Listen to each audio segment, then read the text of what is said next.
Here in DC, we love a good debate, and there's an incredibly spicy one playing right now at Arena Stage. The Motion, the bold new play from Obie Award-winning playwright Christopher Chen, where a debate between four scholars quickly transitions into a real-life experiment, where the scientists become the subjects. Things like basic human rights come into question. Who deserves love? Who deserves to live? And most importantly, who gets to decide what it means to be human? It's playing now through June 14th at Arena Stage, DC's Tony Award-winning theater down at the Wharf. If you like theater that actually makes you think, grab your tickets at arenastage.org.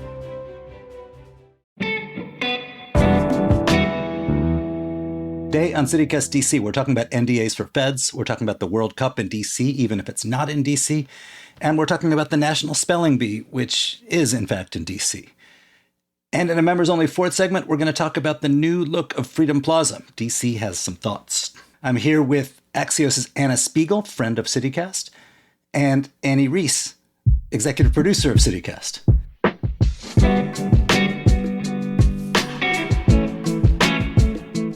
Today is Friday, May 29th. I'm Michael Schaefer. Here's what DC's talking about.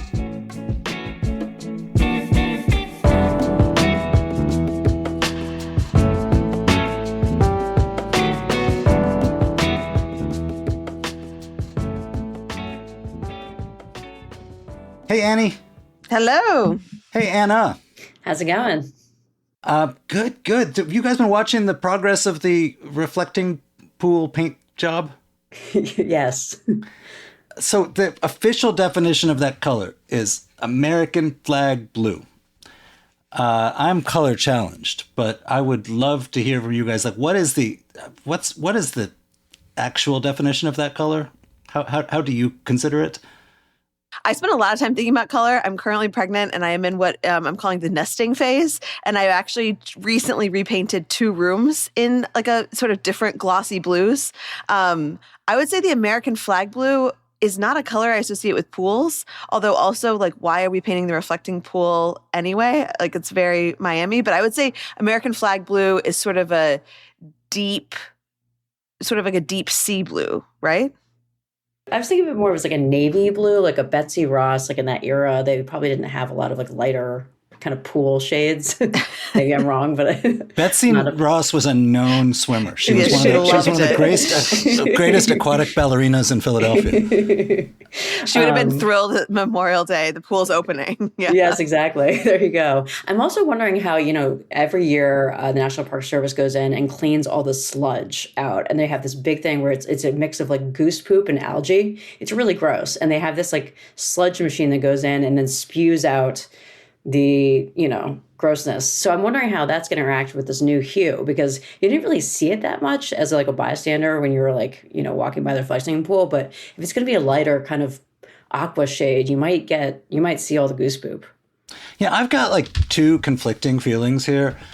One is I think like we have this sort of sacrosanct view of the mall. And it's always sort of annoyed me that like the mall is ultimately like the big green space in the middle of our city, and it should be fun. It should be for fun things. Green spaces should be fun and should not, like when you go to Europe and, you go to these beautiful parks, but like you're not supposed to leave the path. That strikes me as like wrong. I kind of like that our parks in this country have like basketball courts and stuff. So I was like pro, like, sure, mess around, paint it. Why not? Like of all the things, Mix it up a little. But I will also say, just like putting on my aesthetes hat, man, I hate that blue. Like the thing of the thing of the reflecting pools is supposed to reflect, and if it's like a gray day, if it's a dark day, like the sophisticated move is to reflect the darkness as well as the light.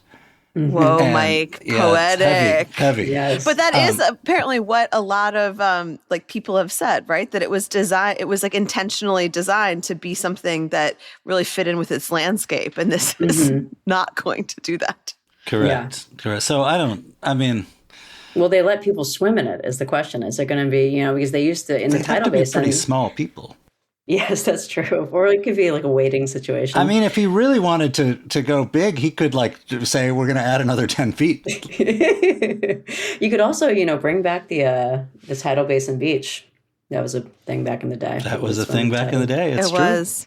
Well, one of many things I guess we'll be talking about today of like these aesthetic changes around DC.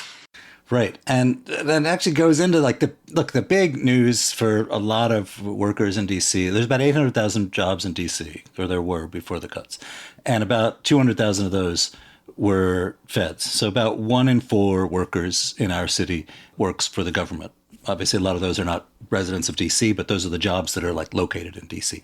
And the Trump administration wants to require all federal employees to sign a non-disclosure agreement. That's not, those are pretty common in the private sector, but they haven't been in the public sector before. They're obviously obsessed with leakers. It's a weird rule because there are existing protections for whistleblowers, so you can alert people about corruption, waste, mismanagement, fraud. But it's pretty clearly a First Amendment thing that's, I'm sure, going to be litigated, and it's another one of these like little insults to federal work and encroachments on it. That if you go to work for the feds, there are a lot of things that aren't as good as the private sector. It's more hierarchical. It's more bureaucratic. The pay compared to like, a lot of people who go into like senior federal jobs, their college roommate is probably making more money than them. But the flip side of that is you have like protection and stability and have rules that are designed to protect you from sort of little martinets who might want to get you. And this is another way of getting people. And it's related, I think, to the reflecting pool because a lot of the stuff we know about what could go wrong here, I'm not privy to the reporters' sources, but a lot of the stuff we know comes from like people in the Park Service and elsewhere in the bureaucracy who know how contracting is supposed to work and know that like no big contracts are not the norm, and who know how like concrete reflecting pool preservation is supposed to work and know that putting a swimming pool surface on it might, is untested in terms of what it will do in the long term. So, these kinds of things, like us knowing this stuff is dependent on people who see something questionable blabbing about it. And not everything is fraud or mismanaged, but some things are just bad ideas. Mm-hmm. I have a few friends in the federal government, as I'm sure we all do. It's DC. And I think to me, this is like another example of just a scare tactic. Like when you join the federal service, you sign something to, I vow to protect and uphold the Constitution. If you have a clearance, there's obviously like a whole other like layer on top of that. And so to add on, as you say, this like very like private sector NDA thing, like on top of something where like, yes, like plenty of administrations have been very frustrated by like leaks coming from whatever agency or within the White House or Congress or whatever. But like there are already mechanisms in place like to discourage that. And so it just adds this other layer that seems designed to scare. And I also think when you see NDAs in unusual situations, like, I did a story about a restaurant group a few years ago. If you remember the Mike Isabella story, they were asking employees to sign NDAs. And when you see NDAs in unusual places, you think, what is going on that you don't want people to talk about? So I think Trump had NDAs for his wives. So like, as always, they go to the last refuge of scoundrels, which is, security. And in fact, like if you have any kind of security clearance or you're leaking stuff that could get people killed, there's all kinds of other rules that already prevent that and allow you to be, severely punished for that kind of thing. So that is a bit of a canard. And look, in some states, in California, Washington State, New York, after the Me Too period, there was a clampdown on the use of NDAs that cover sort of allegations of sexual misconduct. There was an effort to do that in DC. It didn't get out of committee. Workers in the district are not protected by any local law from onerous NDA stuff. So it's, I don't know, Real world, I think whistleblowers protections and, contractors have different rules on them. And, Edward Snowden was a contractor, I believe. So I don't know the real effects. It's just sort of another thing of like saying to the workers who are kind of the backbone of this city, we don't trust you. We're going to get you. We're going to put through rules that allow us to like get even with you, even if we're not sure what you did. And it's another thing that's going to be like yet another litigious, long-winding process that winds up with a Supreme Court that is full of Trump appointees. So, whatever its effect on the country, because like important federal information will be less likely to get out, the effect on the city is just like another like kind of little smack. Oh no, I was going to say, yeah, it's another kind of this kind of chilling effect that goes on. But then I think that you'd hope that, the leakers will leak anyway, but. Right. So when you did it at the restaurant, when you reported about it in Mike Isabella's group, now I assume a restaurant can say, well, of course we've got to have these because we have proprietary recipes and we don't want everyone to know how we make the meatballs or whatever it is. The response is like, well, then why is it so broad? Like if it was just like, you can't tell anyone the recipes, that seems like a completely legit and there's sometimes like I don't but it's not something you see in restaurants very often. So I think that was why it was kind of a red flag. And it was also for people who it wasn't people who were necessarily working in the kitchen. It was for, staff and servers. And that's where a lot of the issues were happening. So again, yeah, it's just when you see them in odd places, you wonder who, and the people who are issuing them, what are they doing that they need to hide?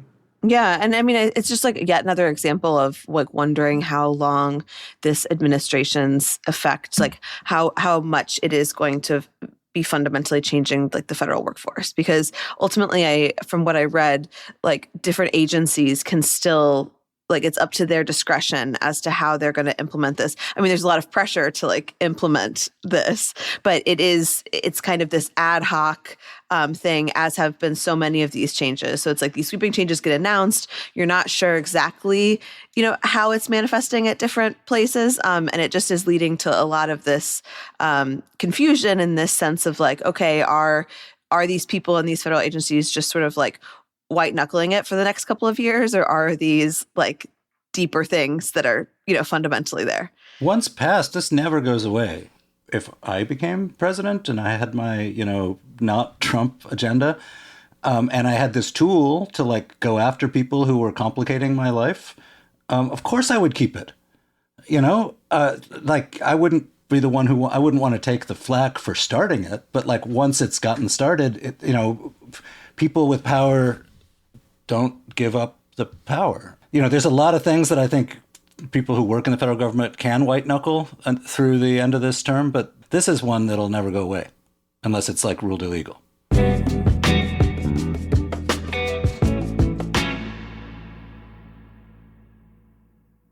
You know the difference between somebody who can sing and somebody who can sang?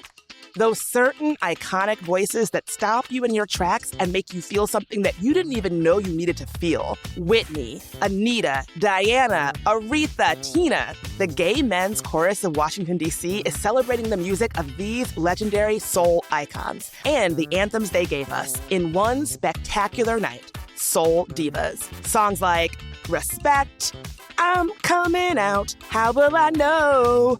Lady Marmalade, Proud Mary, Sweet Love, The Best, and so many more. Perform with the full heart and talent of GMCW, all of their small ensembles, and the Gen Out Youth Chorus. You can expect an evening that is as joyful as it is over the top, with stunning costumes, dance numbers, and projections. June 6th and 7th at the Lincoln Theater in Washington, D.C. Tickets are going fast, so visit gmcw.org to get yours today. Petworth Porch Fest is coming up on May 30th from 2 p.m. to 8 p.m. Petworth turns into a walkable music festival, the biggest porch fest in the DMV. Over 400 acts, 160 porches, rock, jazz, folk, go-go funk, something for everyone. From international touring acts to neighborhood dad garage bands. We'll even be there. Come say hi to us outside of the main stage from 5 to 8 p.m. Not sure where to start? Check the schedule at the new Porch Finder tool at petworthporchfest.com. Okay, Anna, you guys in Axios had a great piece about the World Cup, which is, I think DC is like, even though we don't have any matches here, is a fantastic place to be a World Cup fan. This is because of how international the city is. And it's international in two ways. It just like a lot of American cities, it's international because we have a lot of immigrants who come here. But it's also, we have this enormous diplomatic corps and the World Bank and the IMF and like people who are international in the sense that they're not immigrants. They'll be back in, Denmark or Austria or wherever they're going to be in a few years. But for now, they're here. And I don't really care about soccer, but I love like sports rituals of the world. And I remember one year a friend brought me to the Brazilian embassy for like a thing they were doing for a World Cup game. And it was so much fun. And I was, watching, all these Brazilians, I'm sure wished they could be, if not at the World Cup, then at least home watching with their people in their home country. But getting to, sort of take part in the ritual and so on seemed super fun. So you guys have hit a bunch of this. What should we do? Well, there's a lot. I think it's really fun. I think the embassy aspect is really fun because, as you said, you do get more people en masse and you have like more of that ritual. I think, the Croatian embassy is hosting, the Croatian team is practicing at in Alexandria. And so that's gonna be one of their bases. They're at Episcopal High School. They're gonna be practicing there. There's different teams set up around the country. And so the Croatian embassy is hosting a watch party at Franklin Hall, which should be really fun. So it's a sports bar. They have a big Arsenal following. It's kind of like become like a de facto soccer bar. They also have, the Embassy of Spain is setting up at the Square because, Ruben Garcia, who was Jose Andres' left-hand guy for a very long time, started his own restaurant there, Casa Teresa. So they're going to be showing games there. So you get these little hubs kind of throughout the city where you can join those different traditions. And then, of course, there's obviously, the big World Cup set up on the National Mall that we still are very curious about what that's going to look like. So this was like announced, I think you got the scoop on this. It was this week, a like FIFA fan zone, which is a little bit of a weird fit in the middle of this Great American State Fair with the Ferris wheel and Americana and stuff, because soccer may be a sport of America's future, but the people in charge of that Great American State Fair are not evoking that future. They're evoking a sort of nostalgia of a time of baseball ruling the roost. Where on the mall is it going to be, and like what's going to be there? So it's going to be by the Capitol. It's going to be between 3rd and 4th Street. They say they're going to have, huge LED screens where you can watch during the day. There's going to be food, music, like youth activities. They said like cultural installations, like a lot of kind of things are a little bit vague in terms of I'm not sure what that actually means. So it's going to be set up at this like festival village for soccer fans. Do either of you guys have a team you're cheering on? I don't really. I think I'm not really a huge soccer fan, but this is one of those times where I love to basically find my most ardent supporter friend and sort of bandwagon on any team that's got a great narrative that they're really excited about. I'm into. I do think it's just worth pointing out in terms of just the overarching vibes. FIFA, I think in general has been struggling to sell enough tickets to World Cup matches around the US. And ticket prices have recently been falling because people are either scared to come to the US. There is more fear about what might happen, because of ICE and immigration. And so I think this World Cup, to me at least, and to some of my friends who are again big into this, and I remember watching the World Cup in bars with them the last time, are a little bit more not, there hasn't been as much fervor, even though of course it is cool that I'm sure we all know people who are going to different matches around the country. There is the political landscape is here as it is with everything else. Can we cross World Cup event with best possible eating? Okay, this is going to interest me. Let's do this, Anna. Yeah. Well, I'm actually excited. So, like, for example, like Hook Hall is hosting an event with the Haitian embassy. And they're going to have, kind of Haiti versus Morocco on June 24th. And they're going to have Haitian food and drinks and music. They're going to sell metal art. I mean, I think those are the kind of events that can get you, even if you're not a soccer fan. Yeah. Having been to both those countries, I would actually want to know what the Moroccans are doing, because I'm always more into their food. Yeah, exactly. Well, I mean, I'd also be curious, like, Duke's Grocery, for example, they're going to draw England supporters for their June 17th game versus Croatia with happy hour drinks and kind of food there, English food, pretty good. You said something about the Argentinians. Oh, yes. I think they are setting up at Floor in Georgetown. So it's this new Argentine coffee and bookshop. It looks really pretty. And they're organizing this watch party. I think the tickets are only like $25, and they include 2 drinks. They get Chivito sandwiches, pastries. So that might actually be the number one for food. Do you get to drink mate? You might be able to drink mate. I don't know if I'd want to drink it. I just like the way it looks when you're holding it in your hand. I think the best thing is to get yourself a friend who works at an embassy and get invited to an embassy party, because those are the most exclusive and fun events in town. Do they, are these typically like they'll invite their media list or their contacts or people that, their embassy wants to do business with? Yeah, I think so. Usually, and obviously people are affiliated with the embassy, but it's not something that usually is open to the public. But the embassies then, again, go out to all these kind of hubs around the city. You also scooped this week the shows the concerts that are scheduled for the Great American State Fair, not the FIFA fan zone part of it, but elsewhere on the mall. Tell us more. An interesting bunch. Yeah, this is an interesting bunch. And actually, people have already dropped out, according to the Daily Beast. So this is an event that's organized by Freedom 250, which is, obviously the Trump administration's arm for organizing America 250 events. And a lot of them are happening around D.C., whether it's the IndyCar race, the UFC fight, the Great American State Fair. And so for this lineup, it was called in the media kind of a Trump-leaning lineup. It speaks to some that there is some confusion. Freedom 250 says we are a nonpartisan organization that's organizing the bulk of America 250 events. And then you have, obviously, America 250, which is this organization that's been around since the first Trump administration, that also builds itself as a nonpartisan organization that is, hosting events throughout the country. And even people who are kind of partaking in these events don't know exactly kind of what is what.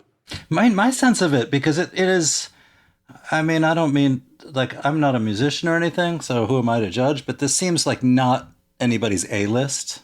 I think we can all agree. What if I was like, this is my A-list? My assumption had been like it was maybe one part like Trump-related anxieties that people don't want to take on a polarized charge, but also this whole thing seems like very seat of the pants, last minute, and all of the reputable artists are actually on tour or otherwise occupied.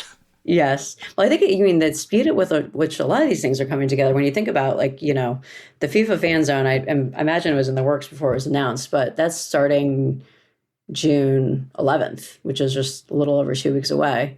And the Great American State Fair starts June 25th, I believe.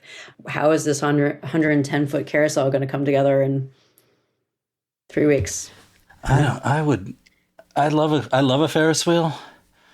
But I also love a rigorously done safety inspection. Yes, yes. Yeah. And I'm also curious about, what is this going to do to traffic? What is this going to do for road closures? I mean, I can't imagine you have Vanilla Ice singing downtown and there won't be road closures. You got to close the roads if Vanilla Ice is around. Who knows what that guy could get up to? Wait, Anna, before we jump off this subject, what's the food situation at the Great American State Fair? Because I've seen, they have like a Maha programming every Monday. So like, will it just be like you can do like a beef tallow keg stand or something? Or is there, because I love the idea of carnival food on the mall. I do too. And I think, the details for exactly like what each stall is going to be offering have not been released yet. I've heard lobster rolls, but those are also being offered at the new Smithsonian Castle. So maybe that's part of it. Another Spiegel scoop. Yes, so lobster rolls are big. I'm hoping for some corn dogs and some fried Oreos, but they have not announced the food lineup yet, so I'm very anxious to see that. I think Maha Mondays are more in terms of like, I think there's going to be like an exercise component. I really would love a tallow keg stands or a tallow. Maybe they should fill the reflecting pool with tallow. Oh my God. And you could do some sort of like wrestling event there. I don't know. I really wanted to go to RFK Jr.'s house for Halloween this year just to see what he gave out, but there's always next year. Yeah. Well, they make tallow caramels and chocolates. Okay, that does sound like kind of good. Yeah. But yes, I'm really hoping for some good old fashioned fair food.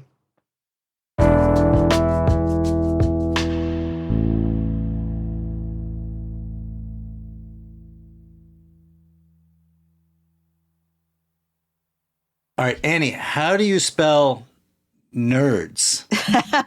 Okay. Noun, plural.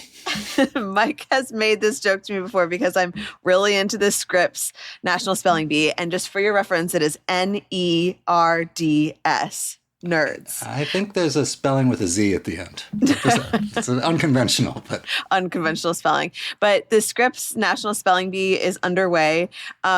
Actually, by the time that people hear this recording, there will be a winner because the final is happening Thursday and we're recording just before the final happens. But one of the people in the final is from DC.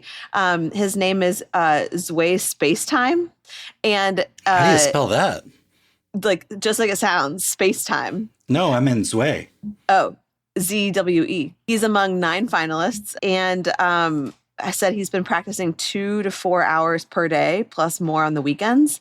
Fun fact, he is the younger brother of Zayla Avant-Garde won the Scripps Bee in 2021. So clearly this is a family trying to corner this.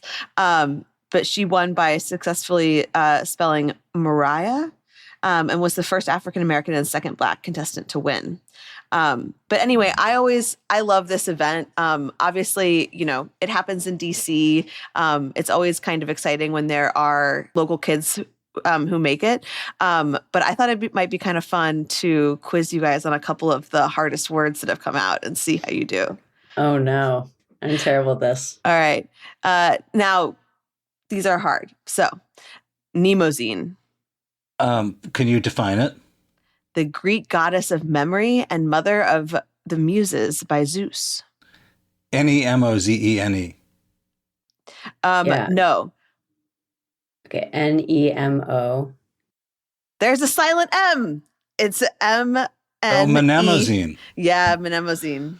Oh. If I had a mnemonic device, I would have been able to figure that out. Okay, what about Lucanidae? Can we get a definition? A family of insects comprising the stag beetles. Luccandidae. Close. Lucanidae. I was going to say that. You just didn't give me a chance. Yeah, I just didn't give you a chance. Okay, one more, and that'll be our last one. What about icosanoid? Which is... Okay, go ahead. Any class of compounds derived from polyunsaturated fatty acids. Does that include beef tallow? Oh, it all comes back to beef tallow. Can we do a cake stand with it? Yeah. Icosinoids. Very close. EICOSANOID. See, I'm looking at it, and it's even hard. Yes. I don't need your charity. It's being very nice. I'm not your charity. I'm trying to be supportive, Mike. But anyway, shout out to the Scripps Spelling Bee and the fact that it's predominantly, I think 8th grade is the oldest that you can be while participating. You can't be 15, if I'm correct. But shout out to these kids who are tackling these insane words that 3 very smart people are struggling with. Just so we know for next time, can you go? Like, just as a member of the general public? Do you have to be a parent or something? Yeah, so the general public cannot attend. The competition for the first time this year is being held at the DAR Constitution Hall after more than a decade in National Harbor. And this is part of what they're calling a vibe shift. They're making it more of a game show. So it is televised. And it's become, I would say that it's become kind of an internet darling in recent years. So I think this vibe shift is a part of that. You know, I was always very proud that I'm a really good parallel parker. And then, now a lot of cars will parallel park for you. And I feel like being a good speller is maybe the same thing. Like you've got this amazing skill, but technology is actually obviating it.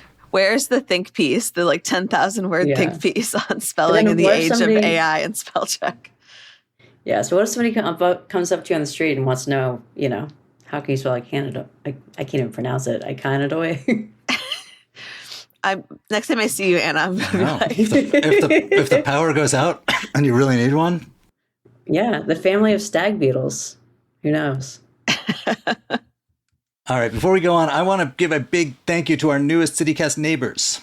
Douglas P., Jessica S., Ashley S., another Jessica S., Richard A., who I know, James D., Marcia B., Tamara H., and Benjamin G. Thank you for your support. Today, paid subscribers get a bonus 4th roundup chat about the new additions and tweaks to Freedom Plaza. If you want to be sure you always get the full episode, please become a member. Head to membership.citycast.fm and sign up. It's only $10 a month. Members get ad-free listening, exclusive members events, and an extra events newsletter every week. Again, that's membership.citycast.fm.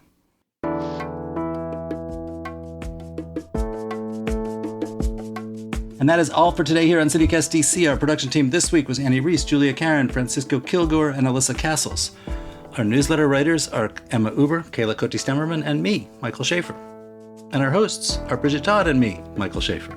Music is by Alex Roldan, with additional music from Blue Lou and Philip Ayers from Triple Scoop Music via Getty Images. If you enjoyed the show, TEXTYOURFRIENDS, all about it. We'll be back Monday morning with more news from around the city. Bye.